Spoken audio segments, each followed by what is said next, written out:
दारो queen का नाम तो आप सबने सुना होगा, जिसने पैसों की खातिर अपने दो बच्चों को और शोहर को छोड़ दिया। इनके टिकटॉक अकाउंट पर 1 करोड़ से ज़्यादा फॉलोअर्स थे और जब से इन्होंने बच्चों को छोड़ा है तो इनके फॉलोअर्स भी गिरना शुरू हो गए हैं।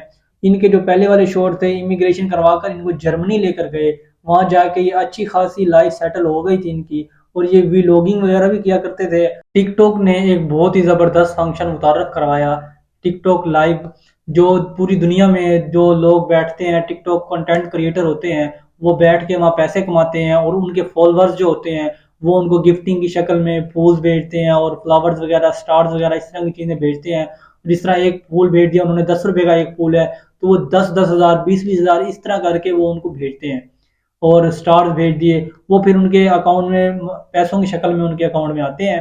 टिकटॉक लाइव पर इनको आसिम भट्ट गिफ्टिंग सेंड करते थे, वो थोड़ी थोड़ी उनकी संजीदगी उनके साथ बढ़ती रही और अपने शोहर को भी छोड़ दिया, अपने बेटे को भी छोड़ दिया, अपनी बेटी को भी छोड़ दिया और आसिम भट्ट के साथ उन्होंने शादी कर ली।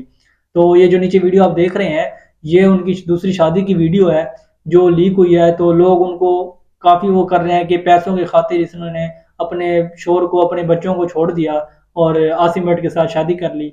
ये इनकी वीडियो बाद में लीक हुई थी। आसिम भट्ट के साथ शादी के बाद दारो क्वीन पर काफ़ी सारे लोगों ने कमेंट्स किए, सवाल किए कि आपने अच्छा नहीं किया, पैसों की खातिर आपने अपने बच्चों को छोड़ दिया, अपने शोहर को छोड़ दिया, पैसा ही तो सब कुछ नहीं होता। उनकी इस शादी के बाद, उनकी इस हरकत के बाद तो काफ़ी उनके फॉलोअर्स ने उनको डिसलाइक किया, अनफॉलो करके उन्होंने यूट्यूब चैनल भी उनका अनफॉलो किया और टिकटॉक पे भी अनफॉलो किया।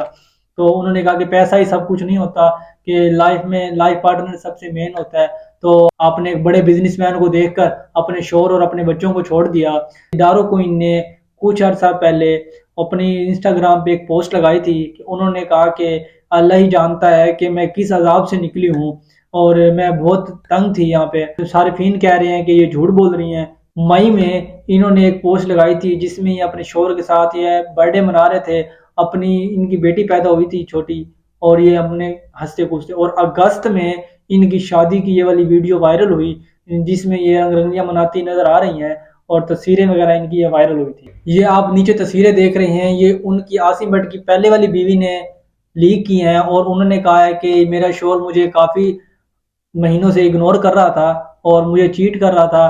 तो आप किसी भी पाकिस्तानी मर्द पर भरोसा नहीं कर सकते, वो चीटर होते हैं, एक नंबर के धोखेबाज होते हैं। तो उन्होंने ये बातें अपने पोस्ट में बताई। ये जो इनकी स्टोरी है, इनको जो खलील रहमान कमर का जो ड्रामा है मेरे पास तुम हो, ये लोग उससे तशबीह दे रहे हैं कि उसमें भी जो आयजा खान थी उन्होंने पैसे की खातिर हमायूं सईद को छोड़कर और वो अदनान सिद्दीकी के साथ अफेयर किया और वो उनके साथ जाके ज़िंदगी गुजारने लगी, वो सिर्फ पैसे की हवस को देखकर। और इन्होंने भी वही काम किया है, पैसे की हवस को देखकर इन्होंने अपने बच्चों को और शोहर को छोड़ दिया और आसिम भट्ट के साथ शादी कर ली। और ये एक्स्ट्रा मैरिटल अफेयर की दूसरी किस्म सामने आई है जिसमें खवातीन ना सिर्फ अपने बच्चों को छोड़ रही हैं, साथ साथ झूठ भी बोल रही हैं। जब उन्होंने कहा कि 2 साल पहले हमारी सेपरेशन हो गई थी, 2 साल पहले तुम्हारी सेपरेशन हो गई थी तो ये बच्चे कहाँ से पैदा हुए? इनकी बेटी जून में पैदा हो रही है, जून 2023 में। तो ये जो इन्होंने पोस्ट किया कि 2 साल पहले मेरी सेपरेशन हो गई थी, मैं तो बहुत अजाब से निकली हूँ और फिर ये बच्चे कहाँ से आए?